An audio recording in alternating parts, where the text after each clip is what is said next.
Hey everyone, it's season 2 of the Rebels of Real Estate. It's been some time, and today's special, Katie and I are here, and there's a bunch of ladies in the room with me. Say hi. Does anyone have a good baritone, Corey, Adam, Rob impersonation? Today is going to be a good day. I love Rebels of Real Estate. I don't think I can't do your intro. Yeah. We wanted to get some of the Rebel ladies from Iron Valley Real Estate on a podcast for Women's History Month. So I'm very excited to have all of you here today to just tell your stories, talk about what it's like to be a woman in real estate or in life in general. But nobody knows who's here. And Katie is actually joining us today. Yeah. She's not going to be behind the scenes like normal. So Feels weird. It's okay. It's okay. But hey, you guys want to introduce yourselves? Dawn, start. Go first. Dawn Friend. The best mama name in to the 3 world. boys, grandma to 2 girls and a boy. Married to my hubby for a long time. That's me. Oh, and I'm from Maryland. Maryland. Maryland. Amy Linton, also married, long time. No, 23 years, he's great. 2 kids, but 2 grandchildren, and I'm also from Maryland, and Dawn and I are both the owners of the Central Maryland offices. Oh yeah, did I leave that out? You left that That's out. important. I Kind mean, of yeah, important. no. Right. I am Pam Rux, and I am broker and director of operations of the Central PA Group. And I have 6 children, a husband that I've been married to very long, and we have 6 dogs, a cat, and a gecko. And a gecko. I didn't include my dogs. Me neither. And a gecko. Yeah. How did you forget the doggies? Your one always comes in the office. I know, my sassy I know. kids, Enzo Benzos. Yeah. I am Melanie Jones. I go by Mel. I am one of the owners in the Lancaster office. I am newly remarried in June of last year. I have 3 kids of my own and now 3 step bonus, whatever you want to call them, kiddos. So the Brady Bunch, and I have like 28 chickens because I'm a farmer in another life or in this life. and 3 dogs and a bunch of cats, Awesome. some fish. Oh yeah. Love it. So, yep. You get fresh eggs every day. I do, and you know what? I haven't eaten an egg in months. What? They gross me out. I don't know. Oh, why. really? Really? I like collecting chickens. It's a problem. They make Designer chickens. They're Yeah, with like the pretty. Yeah, with the youths. design, yeah. And it's chick days right now at Tractor Supply. So Yeah, I that kinda don't. makes it I even steer worse. clear from there. No goats. Oh, don't. My husband better not watch this because he wants goats in the worst way. They're so cute. They're mean. They're so mean. He wants a Fainting mean goat. billy goat. I want little fainting Fainting goats. goats. Or have you seen those little like teacup cows? Yes. That's what. Oh. But I'm Or not teacup home enough to pig. take care of it. So. But you can't All take right, we're going to advocate for you For to get you. some of those, and then we're going to come up Some and like. fainting goats. Yeah, I'd with actually them. have to be home more to take care of them. So Yeah, for chickens sure. can take care of themselves. I feel like goats are mean, and so they are. They are. They bite. Because one time, unfortunately, a person in front of me got hit by a car coming a different way off on Mount Gretna area on 72. And there used to be a goat farm right there. And the cop the whole time was staying there. He kept doing that, like looking back. And I'm like, why do you keep looking back? He's like, because I've been here for an accident before and the goats will jump the fence and they've rammed my car previously. So the whole time he was That's worried a goat was hysterical. going to jump the fence and get him. So That's hilarious. it is funny. So it's crazy. That's hilarious.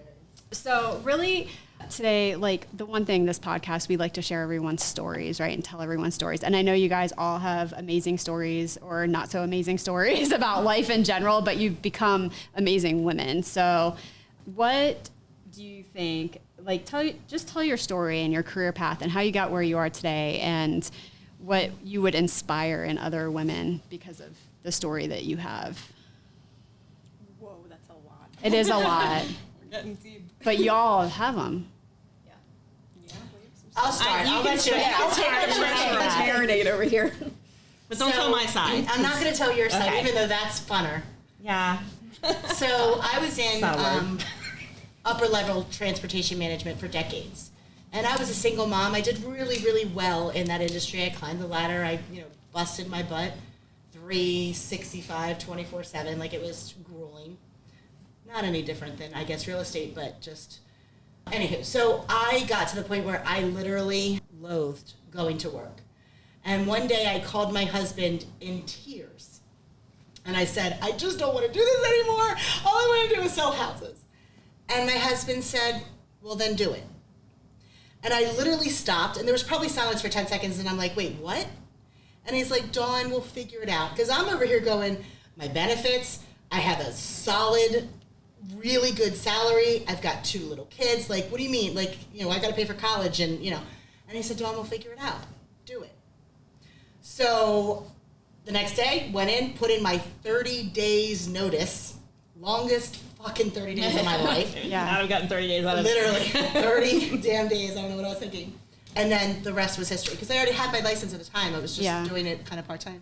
And the rest was kind of history. And I never looked back. And best decision I ever made. I mean, I was miserable. It's amazing that my children and my husband still speak to me. Because I was just a bitch. Yeah. I was so miserable. It was awful. I know that feeling because that's how I was when I left my last job. Yeah. I was like, oh my gosh, like I'm the worst person in the world. And even my husband finally said to me at one point, he was like, if you hadn't left that job, we probably would have ended up divorced because it had gotten that bad. Yeah. So I get it. Yeah. It was tough. And shout out to my husband because he definitely took on a lot to afford me the opportunity to be able to do it.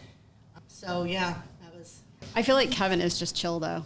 Is he for the most part? He very much is. It takes a lot. Now he's going to therapy, so he's getting a little bit more of a voice. I don't know how I feel about that.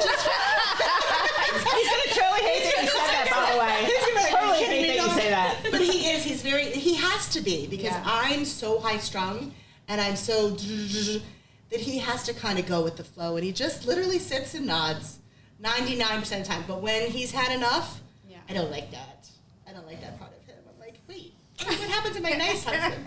But he'll have moments, but it's very, very few. Yeah. All right, now let's add the Amy story. Yeah, so we say this story all the time because, as owners, we interview agents and we tell our story because I think that's important for them to know where we came from.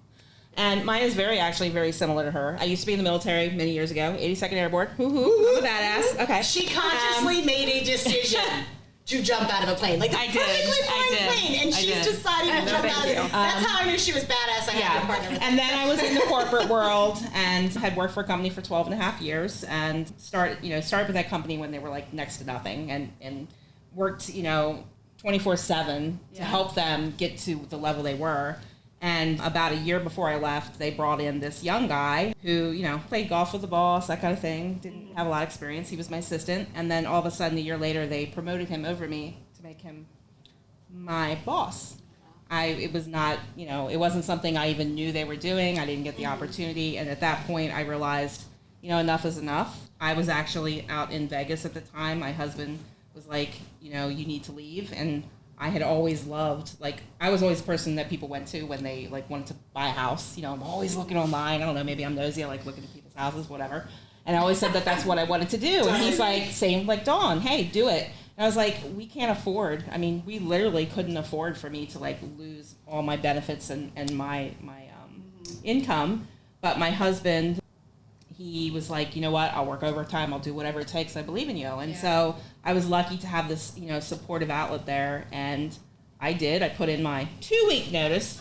If it were up to my husband, I wouldn't have given him a notice. But I'm like, don't burn bridges. I'm the moron. And, and then I left, and I actually met Dawn because the brokerage that I went to, we met at our first meeting, and she and I are both loud and boisterous, and we were the only 2 full-time agents other than the broker there. It was a very small boutique. And we just connected and I won't get into the best of the story because you guys got to talk too, but eventually we got to the point where we opened the Iron Valley. So, best decision of my life. I wish I would have went into real estate many years before that. 100%. Yeah. So 100%.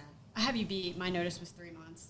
Oh, It had to be because of the job I was in. So that's even more. I couldn't. I struggled with the 30 days. And it's, look, I worked with wonderful people. Yeah. It Me was too. just that, Me it was too. that grueling industry, and I no longer had that passion for it, and it literally, I just became bitter. Yeah. I became I bitter. didn't like and who it I'd wasn't become. fair to them.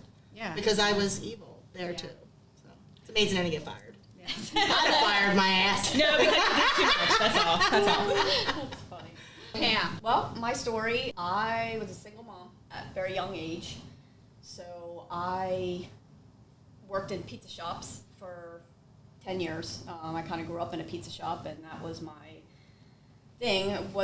I was working very, very long hours. I was traveling a lot. I was taking my 2 boys with me. It just wasn't a good lifestyle for them because they were in the pizza shop for 12 hours, right along with me. Got a job in sales at Goods Furniture, and one of my clients, one of my good customers that came in, worked for Coldwell Banker. Yeah. And she just said to me the one day, "Did you ever think about being a real estate agent?" No. So she's like, "I want you to join my team. I think you'd be great." So I went, got my license. I joined her team, Coldwell Banker, and then I met my husband, my current husband, and we moved up to Dauphin County. So that was in Lancaster County. And I just think that I'm high energy, high strung. I'm never satisfied. So I just kept going, getting my broker's license, being in management. I was a mentor at the first agency I was with. But I had no one to fall back on. It was me and my kids, I felt like, against the world. So I had to do what I needed to do to live. So the pieces just kind of fell in place. They didn't fall in place. You worked your ass off. Yeah, girl. you're right. Yeah. Put them in place. Don't even Yeah. change yourself. You worked your ass off. And women we're so easy to be like, Yeah. this kind of happened, right? The stars aligned. The stars aligned. Stars aligned. No, we You roped those we damn worked just as stars. hard as everybody else. Even harder, actually, if Yeah. you think about it, because all of us but Katie, because she's still very young. Our mamas, Right. right? And having the career and having kids, very different. So, very hardworking. So, your turn, Mel. Oh boy. So my story's a little different. I actually grew up in a religious cult. Hopefully none of them listen to this because they will not agree that it's a cult, but it's a cult. Grew up where women are to be seen and not heard and are submissive to their husbands and the whole nine. Left when I was not quite 18 yet, literally ran away from home, left my parents a note, and didn't turn back. Got married very young to kind of escape from where I grew up, I guess, and started having babies and quickly realized that I was not cut out to be a stay-at-home mom. No shade to anybody who is. I literally salute you. It is the hardest thing ever, but I love my kids to death, but staying home with them all day was to do whatever. Wasn't, even though that's how I was raised, that women had children and cooked and cleaned and said yes whenever their husbands wanted them to. I was like, yeah, this is not going to work for me. So I started doing, waiting tables, bartending, then realized, all right, I got to do something more for myself. I needed to feel like I had some value. So got my real estate license and told myself that I would kind of just see where it went and dabble in it. That was in 2008 when the market was not easy, but I didn't know any better, so it was short sales and foreclosures and, was whatever they called. I was at Coldwell Banker when I first got my license and got the Rookie of the Year award for, I forget what I closed the first year, but I think it was like 14 sides. So, didn't just dabble. I jumped in with both feet, and my kids unfortunately went along for the ride. They were at plenty of showings, and just, they say now that we didn't think you worked all the time because you were with us all the time. Yeah. Which is cool, but That is good. so, yeah. It is fun taking your kids to shows. Yeah. I actually used to do that. I used to have Alyssa in the car. She'd be doing homework. I'm like, I gotta go show house. Yep. My older son used to be my security guard. I was gonna say, yeah. I promise I felt like a little bit uncertain. Like my older son would just come and kind of be my security in the passenger seat, even though he wouldn't hurt a fly. Cute. Hey, we have a new voice in the room. Hi, everybody. Tamila, tell us a little bit about just introduce yourself. Okay, Tamila Wormsley. I have a team now, so I have 5 other agents that work with me. Just a little bit about me. I actually was a teen mom, so I walked the stage pregnant with a belly my senior year of high school. So, it was always taught that I was not going to be that stigma, that teen mom stigma. And, I made a name for myself. I worked extremely hard, sacrificed, dances, things like that. Not the typical early 21-year-old thing that you do. And like I said, just built a name for myself, and now I'm doing it. Awesome. Tamila was at a settlement, so she got a little bit I was delayed. at a settlement that took very, very long, Very, and then I very flew long. here, and then there was a cop behind me, but I made it. And you didn't get pulled over. And you didn't get pulled over. Without a ticket. Yeah. I was waiting waiting patiently for one. I actually have friends who, similar situation, she got pregnant in high school. They got married too. So she got pregnant at 15. They got married at 16 because in the state of Florida, if your parents consent, you can get married at 16. They're still married. Okay. Oh, wow. They've had 4 kids. They're still married. And I remember our 10-year class reunion. They're like, we're not a statistic. And that's been like the ongoing thing because they're like That's still literally together. us. Like we've been together since we were 15 and 16 years old. Wow. Yeah. And now we have 2 other kids, so we have 3 kids total. But Yeah. That's I still awesome. like him. You still like them? That's a good thing. Most days. And it's weird because anytime you're having an argument with like your significant other, like I realize I don't have any friends. Like he is my friend. So Well, and you grew up together, Yeah, we right? did. So very, very different. We were just talking about our stories, but you kind of got into how you got into real estate a little bit. So that's awesome. Being a woman, we automatically hit barriers, right? Yes. And you probably get double barriers I do. because you are a woman of color. I am. So what are some of the barriers you've come across in your career, even if it's not real estate in any of your careers, because a lot of us did grow into other careers? I think you hit the nail on the head there because I am a minority. So I don't look the way that I sound. So when I show up to appointments, it's always people take a step back like, oh, you're Tamila? Yes, I am. Nice to meet you. So, kind of getting over that barrier. Being a teen mom, that was another barrier. Like I truly didn't know how to raise a child, let alone run a business. So I did, odd jobs. I worked at department stores, things like that. And at that point, again, I didn't know how to truly cook. I didn't know how to clean. I didn't know how to carry a house. So there was just so many barriers. And I'm very, very thankful for my village, for my people that kind of helped me, raise my son and be able to do some of these things. You said it a minute ago. You said, I don't look like I sound. I do not. But I think that's a micro inequity too, honestly. Like I don't know. I mean, I hear a lot of people are like, well, you just automatically assume I'm black because of the way I sound, right? Like, so you've actually flipped it and said it the other way. So I didn't skip Katie, but everyone knows Katie's story. She's kind of repeated it a lot. But what kind of barriers for you? Because you're in a different generation too than a lot of us at this. My generation. Some of the barriers rely more with social media and just like the digital age. I've dealt with just like a lot of bullying growing up. I always kind of felt alone and like my sibling, I'm a child of 5.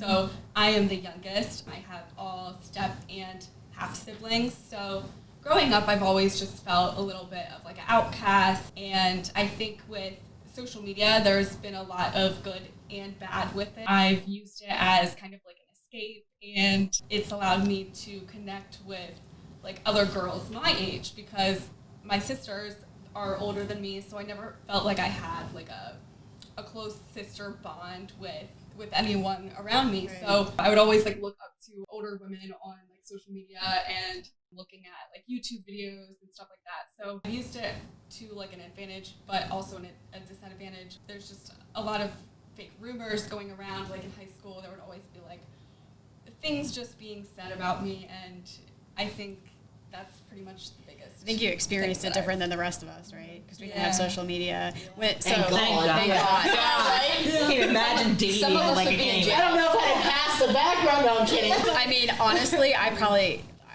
wouldn't be, if we had the stuff that we used to do. Are you kidding? Oh my God. But like to what you just said, Dawn, and then to Katie, like when we hired Katie, I literally was like, there's some weird profile out here. Yes. Somebody stole her identity and had created like OnlyFans or some fake account. And I'm like, listen, girl, I don't care if that's what you do. I'm just letting you know. She should benefit from it. It's my first day, and I'm like sitting with Lisa, and I'm like, okay, trying not to freak out or like whatever. And she mentions this, and I'm like, what is this? Like there's always just something, I think. And so but in a lot of places, that would automatically, somebody would have been like, I generally, I'm not one to go up. Yeah, I would not. I don't look at social media. Like, to me, it's more of a, obviously if it's glaring and it's called out and you're doing something completely like that could harm the brand or harm the business. Right. But I was just like, do you know this is there? Because a lot of times it is a fake profile. A lot of people are experiencing. Mel, barriers. I think just what most women deal with, especially if you are a mom and you decide to have a career. I remember distinctly taking my kids several times to the bounce bounce house or bounce craze or whatever it was called in Lancaster, and once had a mom walk up to me and say, "Shame on you," because I was working on my laptop while my kids were playing. Why you're on your phone and your computer? I've been watching you for half an hour. And I said, wait, you've been watching me, not your own children, and I'm over here working while mine are playing. I'm allowed to work. This is benefiting my children, and they don't think anything of it. You know, just the stigma of you can't do it. You can't do both. You can't work and raise children and have a family. And it's worse when it's a woman who calls you out too, right? Yeah. On that kind of stuff, like you're not an advocate then. Right. And I guess just for me, you know, leaving a very sheltered world that I grew up in, where we were literally cut off from the outside world, didn't have TVs, phones, any of that. We're an Amish, right? Pretty much. It like was that it's bad. between Amish and Mennonite. I don't like a blend of the two. Okay. But so when I left, I thought that I knew who I was, and when I'm not even 18 yet, and didn't know anything. I had never worked to make money. I had worked my whole life in their factory or raising kids, other people's kids, but never actually had a bank account or learned to write a check or how to do anything. So figuring out who I was and then growing into who I've become, all while having kids, was, interesting, but Burned a lot of time. luckily, one of the things that I learned growing up there was how to cook, and I'm a pretty damn good cook. I'm a good one now, but back then. So I don't. There's no shame when I say I don't cook. I don't like to cook. I can cook if I have to, right? But there's a story. So my husband, who grew up on the Eastern Shore, his first job was on a chicken farm. Oh, And we have a lot of this around killing here. the chickens and the whole 9 yards, right? So he has this automatic aversion to chicken, which frankly is just in his head, because he can go to Popeyes and get some damn chicken with bones in it. But if I bring a chicken with bones home, that's, and he won't eat anything baked chicken, right? So when we were dating, I was so excited. Here I am being Betty fucking Crocker. I am this chicken and rice dinner, and I am just going to be like the best thing since sliced bread, right? And he gets through almost all of it, and then looked down, and the chicken was raw. Oh my gosh.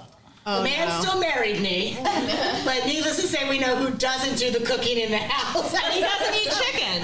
And he very doesn't well eat he'll chicken. eat. Like I said, he'll eat chicken. Just not It's your just chicken. It's not your chicken. Nothing like if you bring it raw with bones in the house, no, all bets are off. It's the weirdest thing. Now I can grill him a boneless chicken breast, and he'll be fine. I can fry him a boneless chicken breast, and he'll be fine. But if you bake it, no, and if it has bones in it, all bets are off. I can't eat chicken with a bone. It's in his head. I can't. It works for you because you don't like to be But domesticated. he'll too eat much. Popeyes. I can't. But eat when it. you grow up butchering animals, Yeah. you don't ever lose You don't look the at Popeye's picture. legs and think that somebody butchered this shit. It's so You weird. have His head. flashbacks. I'm just saying, and the smell Yes. that comes along with that. I heard that is a big one too. Yeah. Great. Well, and like my husband's a hunter, and this last year when he took his deer to get butchered, there was a young Amish kid with his dad that also was dropping off a pig. But when they take the pigs, they're still alive, right? So my husband was literally sitting there going, well, this is gonna go one of two ways, because this kid was there. So yeah, it's sad. The chicken thing, I think, Faces of Death. Remember those Faces of Death movies? There was one that was a chicken plant one, and they would show them doing that stuff. It was awful. Anyway, we digress. Sorry. Didn't mean to interrupt. There's our cooking thing. Pam, what about you? You have any barriers? Barriers? Probably just being, like Tamila said, a teen mom. Yeah. I didn't want to be a statistic. Right. You know, I didn't want to back down or be less than I felt I was. Like I probably thank my mom for giving me the confidence that I've had, but I feel like I was on food stamps. Yeah. I was on welfare. I put myself through school while on welfare, but I never wanted to be that. Like it never Right. felt right, even though I needed to feed my children. So that's probably the biggest barrier is just not. You know how you look at teen moms. I mean, like if you see teen moms now, you know what I mean. Like and I always want to reach out to them and be like, look, this doesn't have. It'll to be okay, right? Yeah, it'll Right. be. You can make it. This doesn't you define can, you. Right. It can be different. So I think that's probably the only Yeah. thing I can think I think just to kind of add to what the others have said, I feel like, and particularly me, I grew up, my mother was mostly a stay-at-home mom. I mean, my parents were married, but my dad, worked a lot. We didn't have a lot of money. So, I kind of grew up in a situation where I didn't have very much. My parents didn't have money for college, so I knew I had to go in the military. That was kind of what everyone did. And then, and I'll touch base on that in a second, but I was always taught, like, hey, your job responsibility is to take care of the house, take care of the kids, cook and stuff. And I also love to cook. I do all those things. And it's easier now because my youngest is now in college in a way, so I don't have to deal with all that. But, I was working like full-time jobs, all these hours, and you feel like you have to be superwoman. Yes. And even though like my husband was very supportive, he did a lot of the stuff around the house, and he never made me feel like it was my job. I did that to myself. I mean, I think we're all our own worst enemy when it comes to that. Like we feel this guilt, my husband's job, and he was a state trooper before he retired from Maryland State Police. So he had a lot of time, and when my son was like at school, he would be able to go to these things. Whereas if I asked to leave early, it was like they made you feel so guilty that you didn't do it. Yeah. So I remember one day, and this I think was like the point where I really started thinking about what am I doing in my life. Was my son, he was in 5th grade, he was doing this play, and he was going to be the Scarecrow in The Wizard of Oz. And when I dropped him off at the school, he said to me, he's like, Mom, I just want you to know that when all my other friends ask why you're the only mom that doesn't show up to these things, I'm sorry, I'm getting emotional, this was awful. Yeah. I tell them that because you're so important at your job that they couldn't run without you. Aww. And he said it to me, and it's awful, and she knows my son. My son is amazing. He's amazing. Yeah. And he said it to me to make me feel better, but I left there feeling like the worst person, and it's like I'm pulled in so many directions that I didn't want to do that, and that was really kind of what started me thinking like I need to change, what I'm doing in life and make, the things priority that really matter. I mean, we work for our family, not in spite of them. So, I mean, it is a barrier for women, I think, that men don't necessarily feel as much as women do. Yeah. So. And your son is amazing. He's thank you. He is freaking amazing. My husband is a huge supporter of me, but my son, he's in Madrid right now in college for the semester, and he calls me every week and he's like, "Oh, Mom, hey, I saw you did this, and let me help you with social media." Like he's great. Awesome. Yeah, and he's so very just speaking to him too. Though you would think he's like a 30 or 40-year-old. Sometimes he's very mature when he speaks. He's an old soul. Yeah, for sure, absolutely. You got some barriers? So, mine kind of run in the same realm of things, I was a single mom at a point in a predominantly male-dominated industry. Yes. And, I would bring, transportation, I'd have trucks to offload on weekends, and I would literally bring my son with me. Yeah.